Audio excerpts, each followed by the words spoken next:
Good.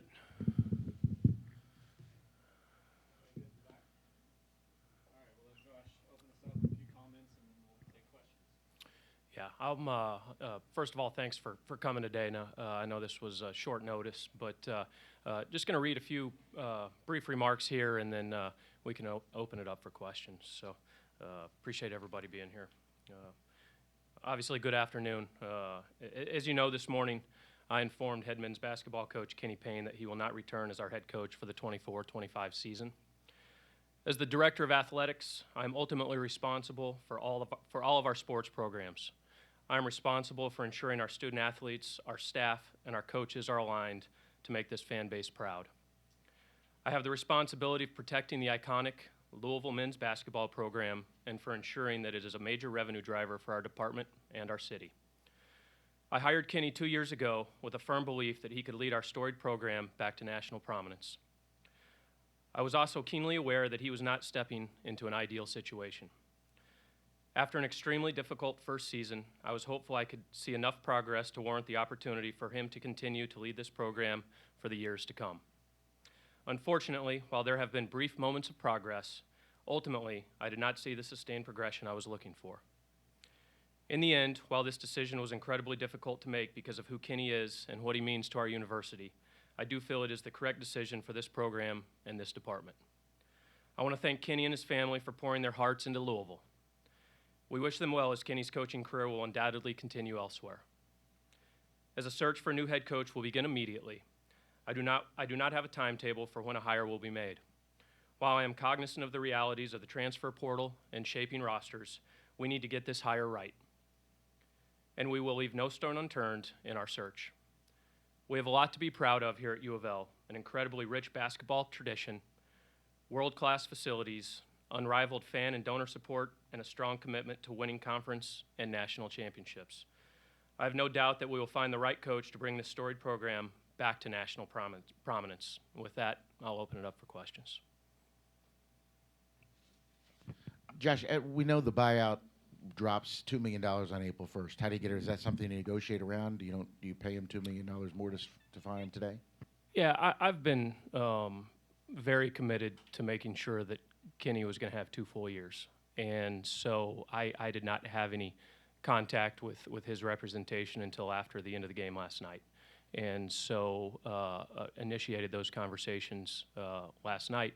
And Kenny and I had a conversation once he got back to Louisville, and we'll continue to work through those contract details. I don't have any more information for you than that right now.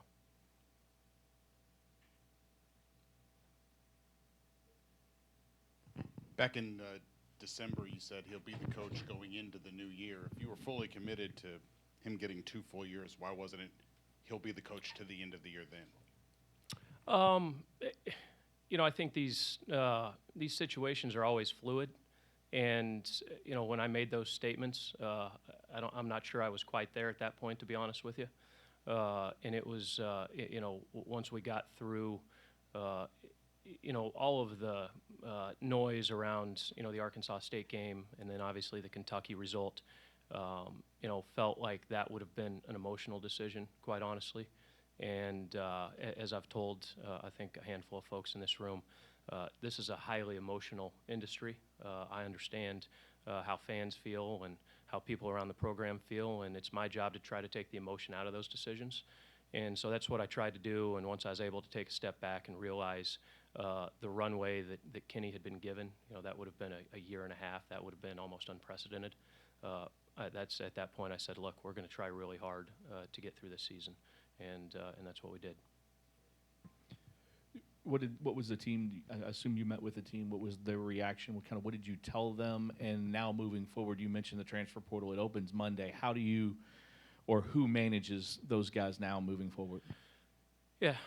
So I'll provide, I think, a little more context of the morning.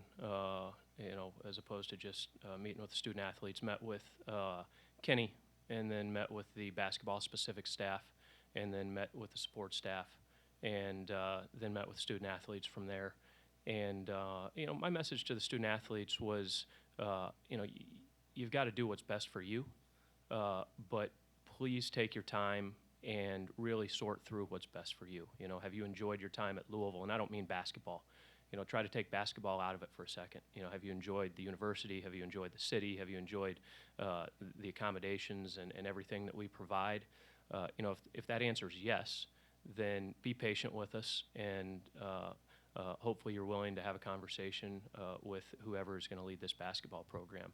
You know, if you ask yourself those questions and the answer is no, then you've probably already made up your mind, and at that point, you know, have conversations with our compliance staff and whoever you need to you know, do what's best for you. You know, the last thing I tried to reiterate to them was just in order to either stay here or transfer somebody somewhere else, you're going to need to take care of everything in the classroom. You know, don't limit your options because you didn't do something you were supposed to do here in March. Josh, you talked about this being an emotional decision. What have your emotions been over the last 2-3 months? Yeah, there's there's a lot of them. There's a lot of emotions there. You know, I hired Kenny, and you know, this idea that there was all this pressure put on me to hire Kenny. And look, was there a lot of people that reached out and said Kenny Payne should be our next basketball coach? Yeah, there was. But I never felt that, you know, I didn't have the ability to make that decision. And so I hired Kenny. And it doesn't matter if it's an entry-level position or a head basketball coach who's highly visible. You want people to be successful. And, you know, I think it's been hard to see,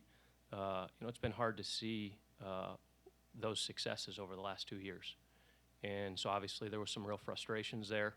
You know, there was frustrations in, you know, trying to look for solutions. You know, how can we try to get this thing better? You know, there was a lot of emotion there. You know, at the end of the day, yeah, I had those days and nights where I was just really upset because I want what's best for this basketball program. And then you couple that with, you know, you want what's best for somebody you hired. And, you know, those were not taking place. And, you know, at that point, like I said, I think I tried to take the emotion out of it and, you know, I think pretty analytically. And so, all right, we're going to try to remove the emotion out of this and try to find a path forward that's best for this program. And that's what we're trying to do right now.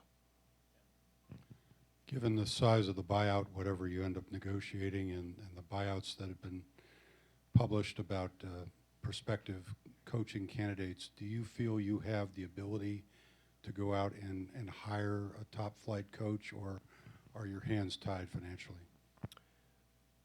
Do we have the ability to hire a top flight coach? Absolutely. Am I going to make a rash decision where finances aren't taken into consideration? No. You know, if you look at some buyouts out there, I mean, they're north of $10 million. And when you start to do the analysis relative to the return of fans to this arena and some different things like that, you know, you're just trying to, I've kind of called it the value equation. You know, what makes sense here? And so do I think we're going to have the opportunity to hire an extremely good, successful coach? Absolutely.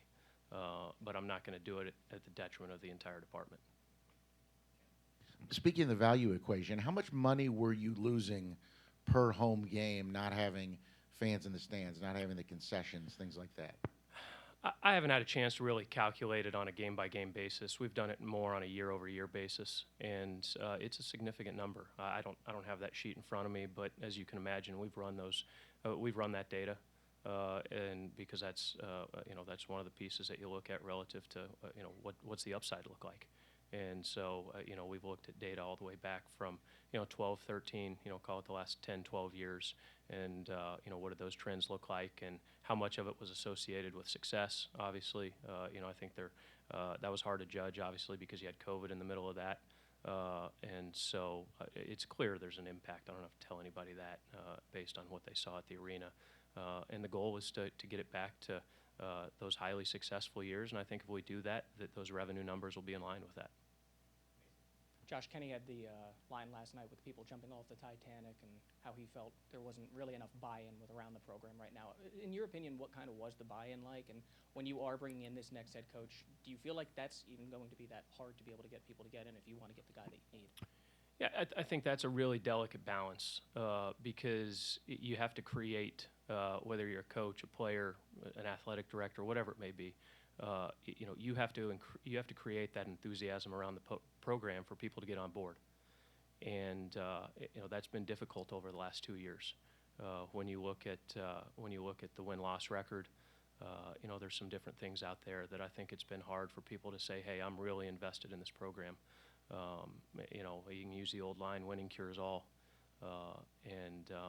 Unfortunately, we haven't won a whole lot, and I don't mean just the last 2 years, over the last handful of years, but we've also had some pretty significant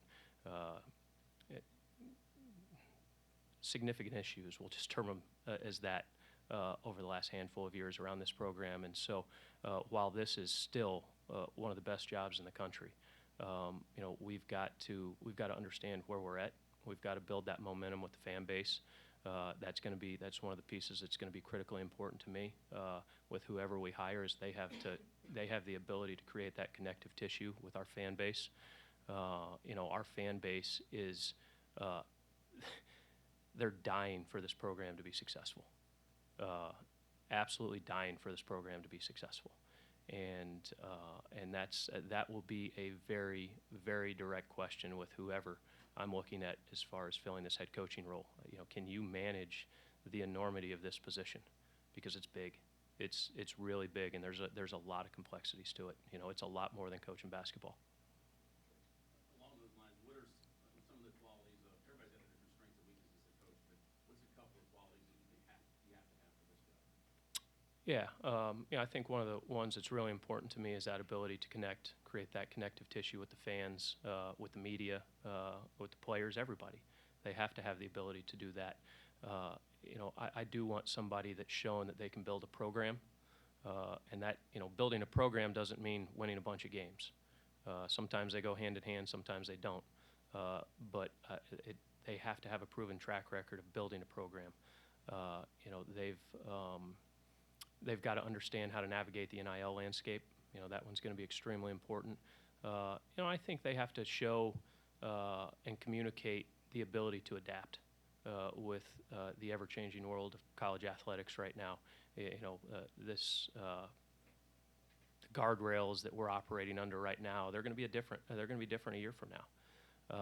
At the end of the day, one of the things that I think is more important than anything else, we've got to have somebody who is dying to coach this basketball program.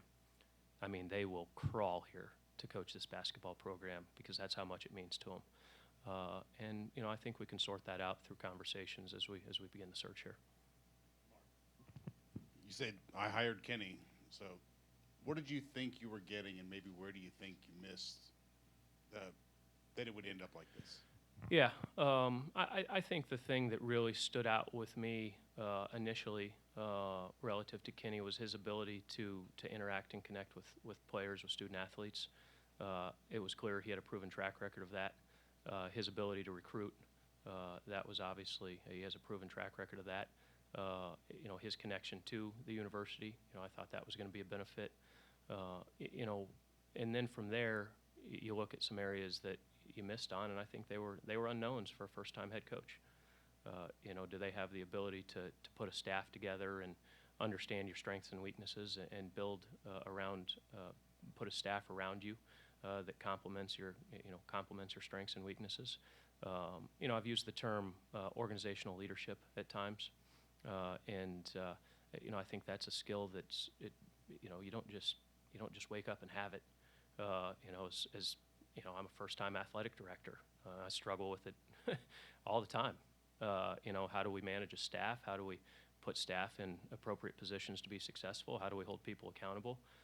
How do we set expectations? All those things. And I think anybody who's led an organization or a group of people understands it's the hardest thing. As I say it all the time, the hardest thing about being a manager is managing people. And Kenny had never really been given that opportunity to manage a larger group of people. And I think there was times that it was difficult. Throughout the season, social media plays a huge role in all this. And so to see the fans come out and the outcry that they had throughout the year, how much of an impact was that? Did you feel that, and did you notice Kenny feeling that as well? I don't have any idea if Kenny felt it. I think on what are we, March 13th, 2024, if you say you don't look at social media, I'm gonna have a hard time believing you. I can promise you, maybe you, Tim, maybe you don't look at it. I mean, people look at it. Our president, she had a really good line to me one day. She's like, social media is like graffiti. You're going to notice it, but it's up to you whether or not you want to react to it. And I think you have to, in order to be in positions in the public eye, you have to take things with a grain of salt.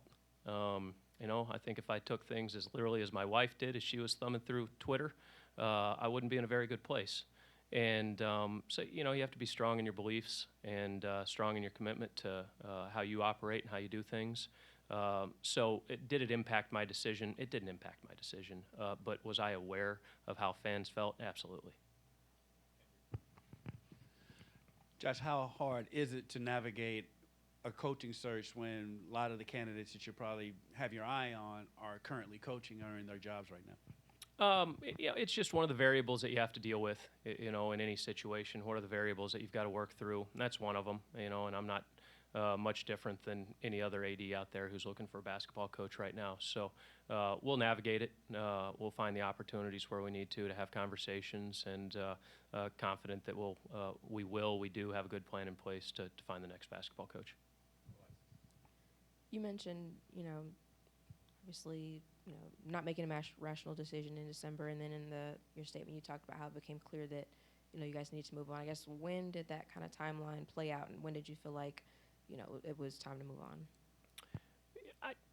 I think when you lose hope, at least for me, if I ever lose hope in this business, I probably don't want to be in this business. Literally last night, I caught myself getting really frustrated when there was a few open threes by the opposing team, because I was still cheering for our basketball team, and so it wasn't, hey, this was the date. It was just, I kept looking for hope. Is there something here? And there were a couple glimpses of that. You had the Miami game, you had the Florida State game, and it's like, hey, can this be sustained? Can we start to see some progression here? And then you take a look back and you reflect and say, hey, I just didn't see enough of that, and so we made the decision that we made. Josh, I'm not sure if you would want to get into this or not, but you kind of alluded to having a coach deal with the media. Kenny had some moments in press conferences that I guess made its rounds. For you as the athletic director, when you heard some of those comments, did you cover your ears? Did you talk to Kenny about it, or did you not really give much thought about it? No, I think I try to have a pretty good pulse on press conferences and remarks that are made publicly. And do I wish there were times things were said a little bit differently? I do. I'm sure Zach or Lottie, or as I get done with this interview, are probably going to tell me there's a few things I could have said a little bit differently or a little bit better. And so you try to have those conversations with any coach and say, hey, this is, let's critique this a little bit and see if we can do it a little bit better next time. And I thought those opportunities were provided. And so yeah, there was some frustration there. Josh, two-part. You used the search firm last time. Will you do that this time, or have any plans to do that? I don't plan to. No, I like I said, I feel confident in the plan that we've put together to attack this thing. So I think we can do it without the help of a search firm. When you hired Kenny, you talked about the search firm, and you said you told Glenn not to bring any one candidate to you with, I'm not sure what word you used, lack of a better way, say baggage, the NCAA background or other things. Is that still the case here? I mean, there's a lot of guys out there that are maybe either looking or names that have been dangled that do have something in their background. Yeah, I think I typically have a high threshold from an integrity standpoint, but I think that threshold needs to be elevated based on the past that we've experienced here. And so I don't want to look at just the candidate. I think it's the combination of our history, to say, hey, is there anybody that is worth looking at, and what does that, what does their past look like? So, never say never, but I think most of the people in this room understand my expectations around this athletic department and the people that work in this athletic department, and so that'll be weighed as we go through this process. Kind of bouncing off that, when you go with that and talk about kind of the enormity of this program and maybe wanting a coach with a little bit more experience, what are some of the basic qualifications that you might have for a candidate if this search is up to you? Yeah, I think I hit that a little bit from the previous question there.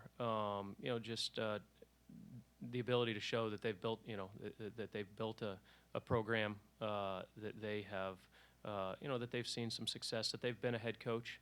I think that's almost certainly, never say never, but I think it's going to be really hard to dip into somebody who hasn't been a head coach. It's all those things I talked about previously.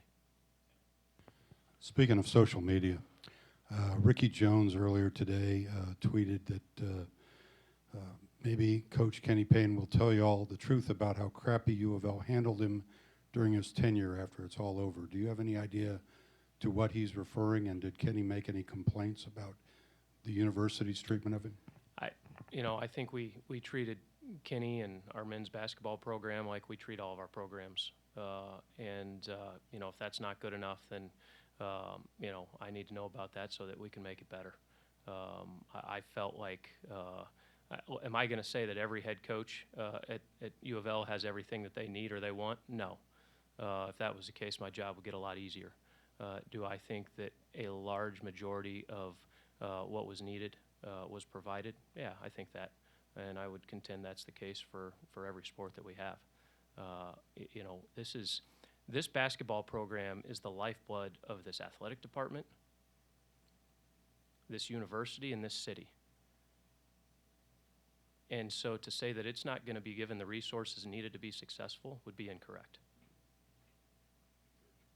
Along those lines, with the NIL situation, I know the numbers are probably not something everybody has track of, but where is this program in terms of like 15, top 10, or can you put a quantifiable amount on the health of the NIL program? I think that's so fluid, and it's probably not the answer you want.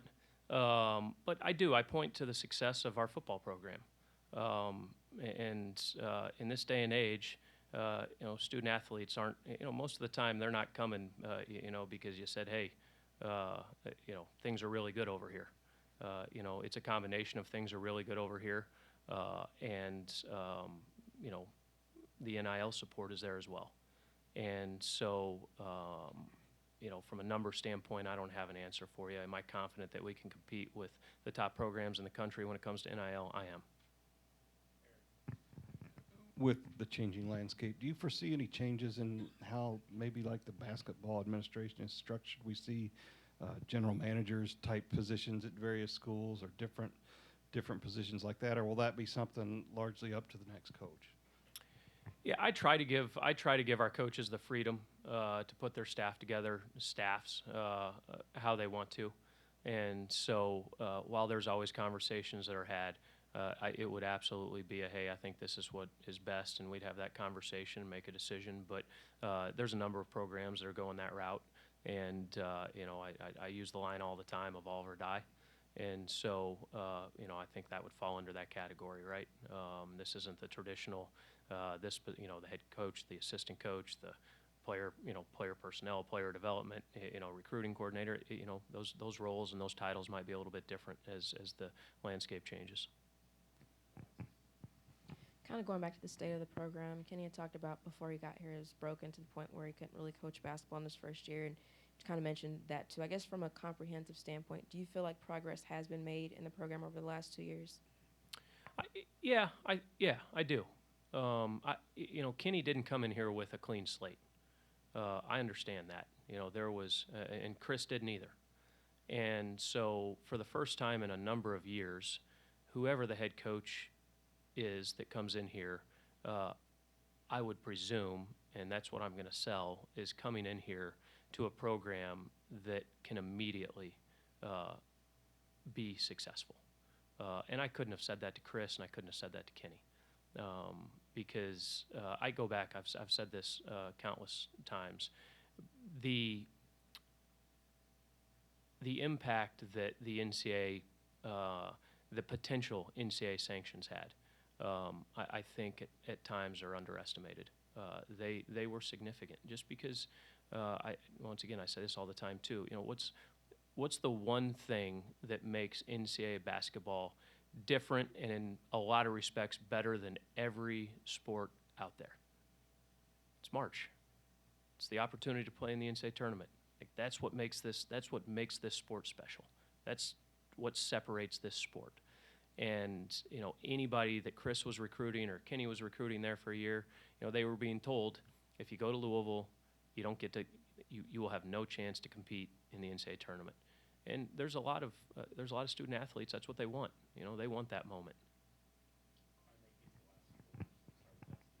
Just talking about expectations, Kenny had mentioned that he was okay with having a winning program in 3 to 4 years. So obviously out after 2. Well, what is the expectation for the new coach that comes in? Should they win immediately? What does that look like? I am. I don't want to say hesitant. I never say, hey, there's a threshold here that we're going to have to meet relative to the win-loss column. You know, the one thing I think I would tell you is there's a handful of programs around this country that you don't truly have the luxury of time. You know, there's a lot of programs that you can say, hey, you know, we're going to be okay here. We've made some progress. Let's give this thing another go next year, because the impact on the revenue to the athletic department from an upside-downside standpoint isn't as significant as it is here. You know, these are 7- and 8-figure calculations when it comes to the success of this program. And you know, the head coach coming in here needs to understand that in order for this athletic department to be healthy, this basketball program has to be successful. In terms of hiring a coach who's dying to be here, for you, how important is that candidate, that choice, in terms of really trying to be or wanting to be community or engaged in the community? I mean, how do you impress that upon that choice? Just through conversations, right? And if you look at, I think the coaches that have, I'd call it a proven track record of really being involved in the community. It's not, oh, we're creating special events or they're creating special events for them to be involved in. You know, look at Dan McDonald, look at Jeff Walls, look at Jeff Brom. You know, they are present in the community. They show up at events. You know, they are out and about in the city of Louisville. And it's clear to me, it wasn't as clear, you know, since I've been in this role, how important that is. You know, it's not, hey, let's do this, you know, thing where the coach is going to speak and this, you know, all this pomp and circumstance. It's like, no, they showed up at this event or that game, and that it's.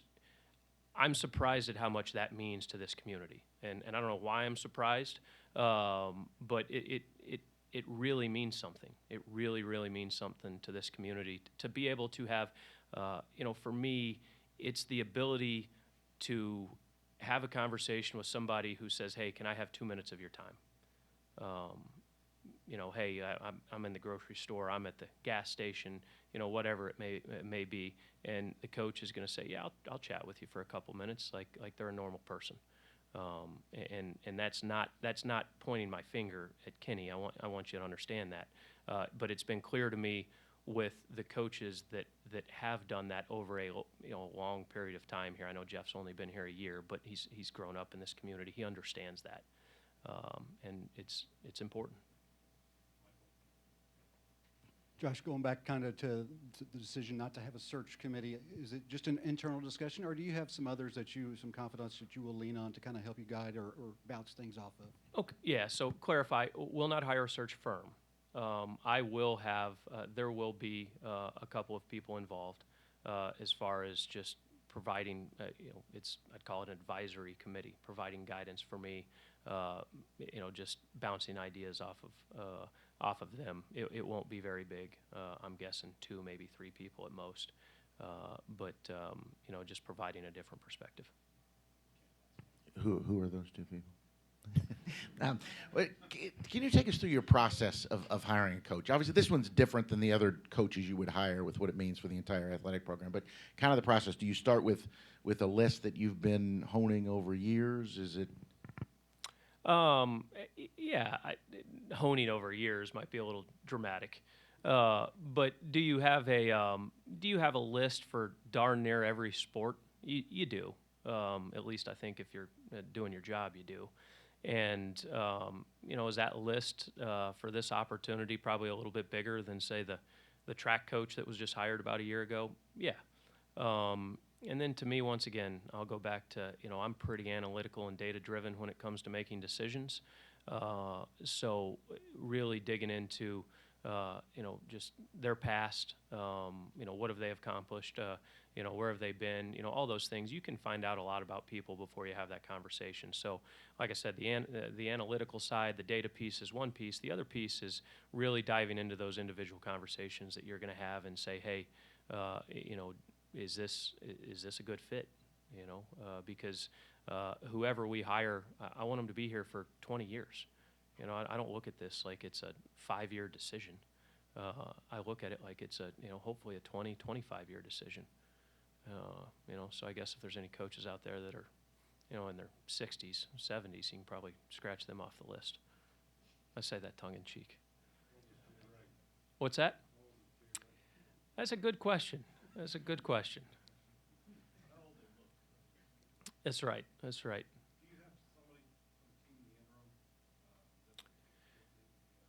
No, and that was really the message to the staff today. Is, guys, this is all hands on deck to take care of these guys. And I know this is spring break, and we've got a handful of them, going back home doing some different things, and the season's over. But that doesn't mean that we're going to stop taking care of the things that they need taken care of, whether it's mental health support, whether it's strength and conditioning, sports performance, whether it's the training room, academics, all of those things. It's going to be a team effort to get these guys through the semester here and find out who our next basketball coach is. All right, thank you all. Thank you. Thanks, guys.